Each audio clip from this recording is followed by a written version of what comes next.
ഇന്നത്തെ ദിവസം, അതായത് 7 മെയ് 2025, ഭാരതത്തെ സ്നേഹിക്കുന്ന ഓരോ ഭാരതീയനും, ഞാനൊരു ഇന്ത്യക്കാരനാണ്, ഭാരതീയനാണ് എന്ന് പറയാൻ അഭിമാനം കൊള്ളുന്ന ഓരോ വ്യക്തിയെ സംബന്ധിച്ചിടത്തോളം ഇന്നത്തെ ദിവസം ഏറ്റവും അഭിമാനത്തിൻ്റെയും സന്തോഷത്തിൻ്റെയും ദിവസമായിരുന്നു.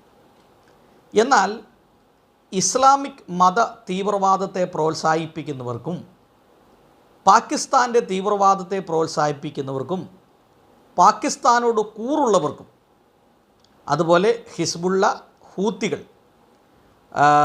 ഹമാസ് തീവ്രവാദികളെ സപ്പോർട്ട് ചെയ്യുന്നവർക്കും അത്യന്തം ദുഃഖത്തിൻ്റെ ഒരു ദിവസമായിരുന്നു ഇന്ന്.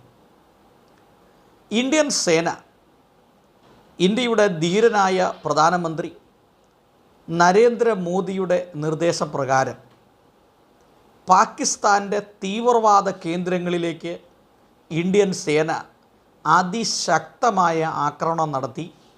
ഏതാണ്ട് 9 സ്ഥലങ്ങളിൽ അതിശക്തമായ ബോംബിംഗ് നടത്തുവാനായിട്ടിടയായി തീർന്നു.